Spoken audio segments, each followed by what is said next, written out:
ขอกราบถวายความนอบน้อมแด่พระสัมมาสัมพุทธเจ้าพระธรรมและพระอริยสงฆ์เจ้าถวายความเคารพพระเถรานุเถระทุกท่านเจริญพร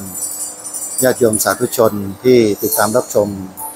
อาการไลฟ์สดในครั้งนี้ทุกท่านวันนี้วันเสาร์วันนี้วันอาทิตย์ขออภัยวันนี้วันอาทิตย์ที่6ขออภัยวันนี้วันเสาร์วันเสาร์ที่5เมษายนพระพุทธศักราช2568ได้มีโอกาสมาชมบอร์ดนิทรรศการของ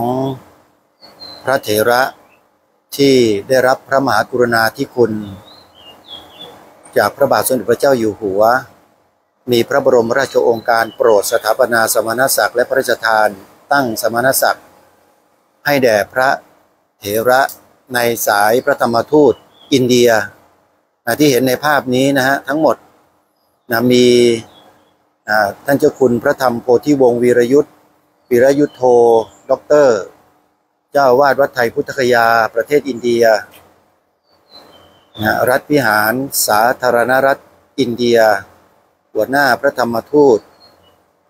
สายประเทศอินเดียเนปาลเป็นได้ขึ้นเป็นพระราชาคณะเจ้าคณะรองมีราชทินานามตามที่จารึกในหิรัญญบัตรว่าพระพรหมวชิระโพธิวงศ์รูปที่2พระศรีโพธิวิเทศหรือสุพจน์กิติวันโนเปรียนธรรม9ประโยคเจ้าอาวาสวัดไทยลุมพินีประเทศเนปาลรองหัวหน้าพระธรรมทูตสายประเทศอินเดียเนปาลเป็นพระราชาคณะชั้นราชในราชทินานามที่พระราชโพธิวิเทศวัชรสุธีรูปที่3คือท่านเจ้าคุณพระวิเทศวชิรยานวิปัสสนาสมพงษ์ญาณธีโรด็อกเตอร์เจ้าอาวาสวัดไทยกุสินาราเฉลิมราชเลขานุการพระธรรมทูตสายประเทศอินเดียเนปาลเป็นพระราชาคณะชั้นราชฝ่ายวิปัสสนาธุระในราชทินานามที่พระราชโพธิวิเทศวัชรมุนีและจากนั้นก็มีพระสงฆ์ที่ได้รับแต่งตั้งสมณศักดิ์ใหม่ก็คือพระมหานิพนธ์ญาณวีโรเปรียนธรรม7ประโยคเจ้าอาวาสวัดลัทธิวันสวนตาลหนุ่มสาธารณรัฐอินเดีย ขออภัยหัวหน้าสำนักงานพระธรรมทูตสายประเทศอินเดียเนปาลเป็นพระราชาคณะชั้นสามัญในราชทินานามที่พระโพธิวิเทศวัชรวิสุทธิ์พระครูอุดมโพธิวิเทศนรงค์อุตตมวังโสเจ้าอาวาสวัดพระรามอโยธยาสาธารณรัฐอินเดียรองโฆษกพระธรรมทูตสายประเทศอินเดียเนปาลเป็นพระราชาคณะชั้นสามัญในราชทินานามที่พระโพธิวิเทศวชิโรดมรูปที่3พระครูวชิระโพธิวิเทศสงกรานต์กิติวังโสด็อกเตอร์เจ้าอาวาสวัดโพธิโมลีราชบัณฑิตสาธารณรัฐอินเดียผู้ช่วยสำนักงานพระธรรมทูตสายประเทศอินเดียเนปาลหัวหน้าฝ่ายกองกิจการพิเศษวัดไทยกุสินาราเฉลิมราชเป็นพระราชาคณะชั้นสามัญในราชทินานามที่พระโทธิวิเทศวชิระสิริรูปที่4พระครูโพธิวชิระวิเทศรังสิตปัญญาเมธีเจ้าอาวาสวัดไทยนวราชรัตนารามสาธารณรัฐอินเดียผู้ช่วยเลขานุการพระธรรมทูตสายประเทศอินเดียเนปาลเป็นพระราชาคณะชั้นสามัญในราชทินานามที่พระโพธิวิเทศวัชรธาดาและพระครูสุธรรมทวัชชัยธรรมชโยเจ้าอาวาสวัดสันโป่งพุทธคยา ประเทศสาธารณรัฐอินเดีย เป็นพระราชาคณะชั้นสามัญในราชทินานามที่พระโพธิวิเทศวัชรสุนทรทั้งหมดเป็นพระธรรมทูตสายประเทศอินเดียเนปาลโดยการนำของพระเดชพระคุณท่านเจ้าคุณพระพรหมวชิรโพธิวงศ์วีรยุทธวีรยุทธโธด็อกเตอร์เจ้าอาวาสวัดไทยพุทธคยาราชวิหารประเทศอินเดียซึ่งวันนี้ก็จะมีผู้แทนพระองค์ซึ่งเป็นองคมนตรีมาถวายตาลปัตรพัดยศพร้อมด้วยหิรัญญบัตรแล้วก็ใบตราตั้งต่างๆเพื่อถวายแด่พระเถระเหล่านี้ทั้งหมดก็ถือว่าเป็นความปลื้มปิติยินดีของศิษยานุศิษย์สายประเทศอินเดียเนปาลที่ครูบาอาจารย์ของท่านทั้งหลายได้มีโอกาสได้เลื่อนสมณศักดิ์และได้รับการแต่งตั้งสมณศักดิ์เป็นพระราชาคณะกันทั้งหมดที่เห็นในภาพ8 รูปทั้งหมด8 รูปตามที่ได้นำเสนอไปเมื่อสักครู่นี้ญาติโยมและบริเวณที่อาตมาภาพยืนอยู่ตรงนี้เนี่ยก็คือบริเวณทางเข้าภายในคณะหนึ่งซึ่งจะเป็นสถานที่จัดงานเพื่อรองรับบรรดาศิษยานุศิษย์และญาติโยมที่จะมาแสดงมุทิตาแก่พระเถระทั้งหลายเหล่านี้นี่คือตำหนักสมเด็จพระสังฆราชภายในคณะหนึ่งวัดมหาธาตุยุวราชรังสฤษฎ์เขตพระนครกรุงเทพมหานครซึ่งใช้เป็นสถานที่รองรับบรรดาแขกเรือผู้ใหญ่และพระเถรานุเถระที่จะมาร่วมงานกันในบ่ายวันนี้และนี่ก็เป็นพื้นที่บรรยากาศของการตกแต่งสถานที่พร้อมด้วยบอร์ดนิทรรศการที่แสดงถึงผลงานต่างๆกิจการต่างๆของพระธรรมทูตสายประเทศอินเดียก็ใครที่จะมาติดตามชมภาพเหล่านี้ก็สามารถที่จะเดินทางมารับชมได้ที่วัดมหาธาตุยุวราชรังสฤษฎ์ในวันนี้แล้วก็วันพรุ่งนี้ก็ยังคงติดป้ายนี้อยู่และนี่ก็เป็นภาพของกิจกรรมพระธรรมทูตสายประเทศอินเดียที่ท่านได้ปฏิบัติหน้าที่อยู่ในต่างประเทศเพื่อเผยแผ่พระพุทธศาสนามาโดยลำดับและในปีนี้ถือว่าได้รับพระมหากรุณาธิคุณเป็นกรณีพิเศษก็ว่าได้นะโยมนะได้รับการแต่งตั้งสมณศักดิ์และเลื่อนสมณศักดิ์กันตั้งแต่หัวหน้าพระธรรมทูตเลขานุการพระธรรมทูตแล้วก็ผู้ช่วยเลขานุการพระธรรมทูตทั้งหมดจำนวน8 รูปได้รับพระราชทานเลื่อนสมณศักดิ์และสถาปนาสมณศักดิ์ให้โดยลำดับและนี่ก็เป็นภาพของกิจกรรมที่ทางคณะสงฆ์พระธรรมทูตสายประเทศอินเดียได้นำมาจัดแสดงไว้ที่บริเวณทางเข้า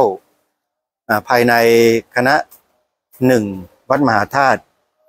ที่บริเวณตำหนักสมเด็จพระสังฆราชและภายในพระอุโบสถตอนนี้ก็กำลังประกอบพิธี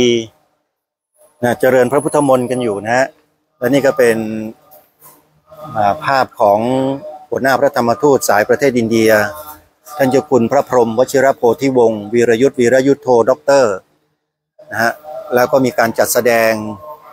ไปโดยลำดับทั้งสองฝั่งถนนเลยทางเข้าเลยอันนี้เป็นบรรยากาศของพระเดชพระคุณท่านเจ้าคุณพระพรหมวชิรโพธิวงศ์จัดแสดงอยู่บริเวณทางเข้าภายในตำหนักสมเด็จพระสังฆราชคณะหนึ่งวัดมหาธาตุยุวราชรังสฤษฎ์ก็นำบรรยากาศมาให้กับญาติโยมที่เคยไปประเทศอินเดียได้รับรู้รับทราบร่วมกันและร่วมอนุโมทนาบุญร่วมกันนะโยมนะครูบาอาจารย์พระธรรมทูตสายประเทศอินเดียจำนวน8 รูปทั้งหมดตั้งแต่หัวหน้าพระธรรมทูตคือท่านเจ้าคุณพระธรรมโพธิวงศ์ได้รับพระราชทานสถาปนาเป็นพระราชาคณะเจ้าคณะรองหรือรองสมเด็จพระราชาคณะที่พระพรหมวชิรโพธิวงศ์แล้วก็เลขานุการคณะพระธรรมทูตก็ดีรองเลขานุการผู้ช่วยเลขานุการทั้งหมด8 รูปได้รับพระราชทานเลื่อนสมณศักดิ์และแต่งตั้งสมณศักดิ์ใหม่จำนวนทั้งสิ้น8 รูปในภาพนี้ทั้งหมดเลยจะขอย้ำอีกครั้งหนึ่งนะโยมนะ หัวหน้าพระธรรมทูตสายประเทศอินเดียเนปาลพระธรรมโพธิวงศ์ได้รับพระราชทานเลื่อนสมณศักดิ์ขึ้นเป็นพระราชาคณะเจ้าคณะรองที่ราชทินานามพระพรหมวชิรโพธิวงศ์พระศรีโพธิวิเทศสุพจน์กิติวันโนประเรียนธรรม9ประโยคได้รับพระราชทานเลื่อนสมณศักดิ์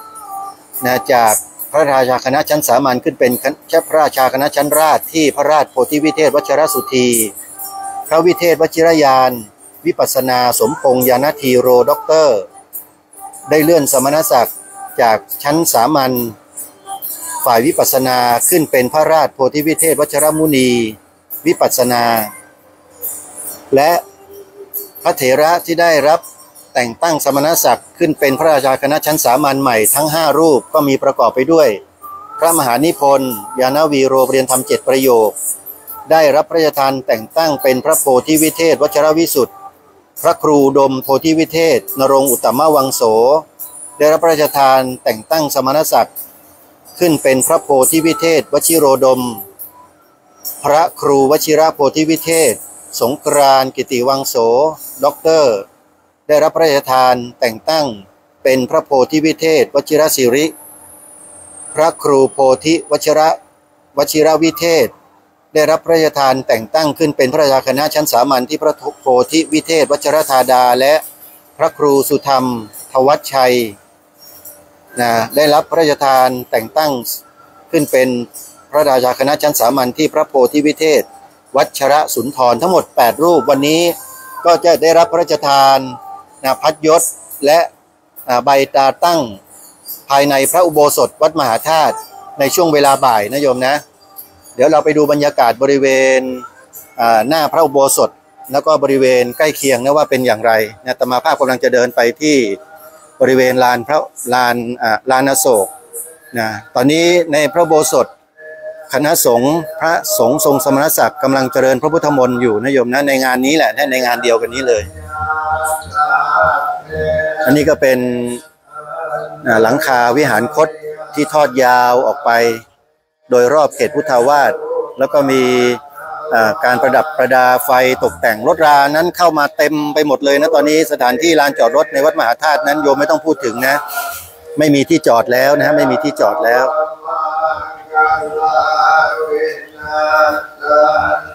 และนี่ก็เป็นป้ายที่มีการจัดแสดงพระธรรมทูตทั้ง8รูปที่ได้รับพระราชทานเลื่อนสมณศักดิ์แสดงอยู่ที่บริเวณข้างวิหารคตภายนอกพระอุโบสถนะฮะและตอนนี้ทางสำนักพระราชวังก็ได้นำอุปกรณ์เรื่องของเทนโลกับเปรยาเวประกอบสมณศักดิ์นะของพระราชาเจ้าคณะที่พระโพธิวิเทศเข้าไปสู่พระอุโบสถแล้วมีรถกำลังจะเลื่อนออก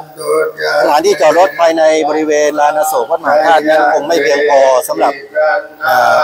ผู้ที่จะเดินทางเข้ามาในวัดแล้วนะโยมไม่ต้องขอแจ้งให้ทราบด้วยพื้นที่เต็มหมดแล้วนะตอนนี้พื้นที่ไม่พอจอดนะตอนนี้นะ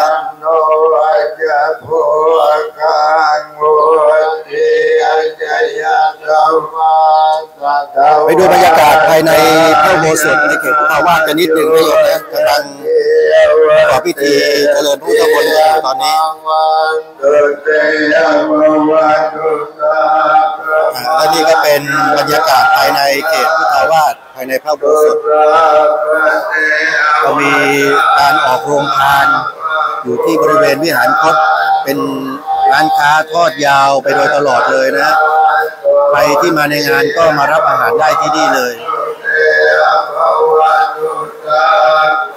ด้านขวามือก็เป็นสถานที่สังฆทานเพลของพระสงฆ์ซึ่งกำลังสามารถจะเห็นเพลอยู่ณขณะนี้และบริเวณลานด้านล่างของเขตพุทธาวาสก็จะมีการจัดแสดงบอร์ดนิทรรศการถึงพระเถระทั้ง8รูปที่ได้รับพระราชทานเลื่อนสมณศักดิ์แล้วก็แต่งตั้งสมณศักดิ์ใหม่นะก็เริ่มต้นจากพระพรหมวชิรโพธิวงศ์ พระราชโพธิวิเทศวัชรสุธีพระราชโพธิวิเทศวัชรมุนีพระโพธิวิเทศวัชรวิสุทธิ์พระโพธิวิเทศวชิโรดมพระโพธิวิเทศวชิระสิริพระโพธิวิเทศวชรธาดาพระโพธิวิเทศวชรสุนทรทั้ง8รูปนะฮะได้ถูกจัดตั้งไว้บริเวณลานในเขตพุทธาวาสวัดมหาธาตุยุวราชรังสฤษฎ์นะเป็นช่องพื้นที่ว่างระหว่างพระอุโบสถกับพระวิหารหลวงที่เห็นในภาพนี้ด้านนี้เป็นพระวิหารหลวงนะหลังนี้แล้วขวามือนี่ก็เป็นพระอุโบสถซึ่งกำลังมีการประกอบพิธีสงฆ์อยู่ณขณะนี้นะฮะภายในก็มีพระเถรานุเถระพระสงฆ์แล้วก็ญาติโยมเข้าร่วมประกอบพิธีดังกล่าวอย่างมากมายเลยทีเดียวด้านหน้านี้ก็เป็นพระมณฑปที่ประดิษฐานพระบรมธาตุเจดีย์ศรีรัตนมหาธาตุของวัดมหาธาตุอยู่นะฮะ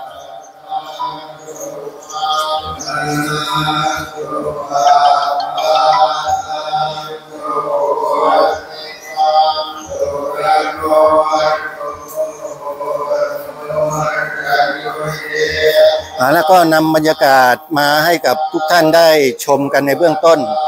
เพื่อแจ้งให้กับทุกท่านได้ทราบว่าในวันนี้วันเสาร์ที่5 เมษายนพระพุทธศักราช 2568 ที่ภายในพระอุโบสถวัดมหาธาตุยุวราชรังสฤษฎ์ก็มีกิจกรรมงานพิธีถวายสมณศักดิ์แด่พระเถระพระธรรมทูตสายประเทศอินเดียทั้ง8รูปนะอย่างที่เห็นในภาพนี้นะฮะมีป้ายชื่อของพระเถระทั้ง8รูปซึ่งเป็นหัวหน้าพระธรรมทูตรองหัวหน้าพระธรรมทูตเลขานุการพระธรรมทูตผู้ช่วยเลขานุการพระธรรมทูตทั้ง8รูปได้รับพระราชทานเลื่อนสมณศักดิ์และแต่งตั้งสมณศักดิ์ทั้ง8รูปตอนนี้ทั้ง8รูปก็อยู่ภายในบริเวณพระอุโบสถนะโยมนะเดี๋ยวเราเข้าไปดูบริเวณภายในพระอุโบสถสักนิดหนึ่งนะเข้าไปดูสักนิดหนึ่งนะบรรยากาศเป็นอย่างไรก็เดชพระคุณพระองค์วชิรโพธิวงศ์ได้ให้ใครเห็นภาพบรรยากาศเฉยๆนะโยมนะนี่เป็นภาพบรรยากาศภายในพระอุโบสถท่านพระอาจารย์โจอี้พระครูวินัยธรวิโรจน์ศิริสาโรกรรมการสมาคมผู้ทำคุณประโยชน์เพื่อพระพุทธศาสนาแห่งประเทศไทยนะท่านก็เดินทางมาด้วยในฐานะที่ครูบาอาจารย์ที่ทำงานร่วมกันหลายรูปในคณะพระธรรมทูตสายอินเดียก็ได้รับพระราชทานเลื่อนสมณศักดิ์ตอนนี้พิธีกรรมในพระอุโบสถก็เสร็จเรียบร้อยแล้วและช่วงต่อไปพระสงฆ์ทั้งหมดนี้ก็จะฉันพระทหารเพลกันโดยลำดับนะฮะอันนี้พระอาจารย์โจอี้นะฮะวัดสนามนอกบางกรวยนนทบุรีท่านก็เดินทางมาด้วยตอนนี้ 11:02 นาทีแล้ววันเสาร์ที่5 เมษายนพระพุทธศักราช 2568ก็กราบนิมนต์ภายในพระอุโบสถวัดมหาธาตุยุวราชรังสฤษฎ์นะฮะฉลองศรัทธาญาติโยมเอาละตอนนี้ต้องขอยุติการไลฟ์สดไว้เพียงเท่านี้ก่อนท่านผู้ชมแล้วเดี๋ยวความคืบหน้าอย่างไรแล้วจะนำมาแจ้งให้กับทุกท่านได้ทราบในโอกาสต่อไปขอความสุขสวัสดีจะมีแด่ทุกท่านทุกคนเทินองค์หลวงพ่อพระศรีสันเพชรพระประธานประจำพระอุโบสถวัดมหาธาตุยุวราชรังสฤษฎ์จงปกป้องรักษาคุ้มครองท่านผู้ที่เข้ามาติดตามรับชมทุกท่านทุกคนนะให้มีความสุขความเจริญร่ำรวยกันทุกคนทุกคนพ้นจากภัยพิบัติปลอดภัยกันทุกคนนะโยมนะขอเจริญพรอนุโมทนาสาธุพิจคุณสวัสดีครับ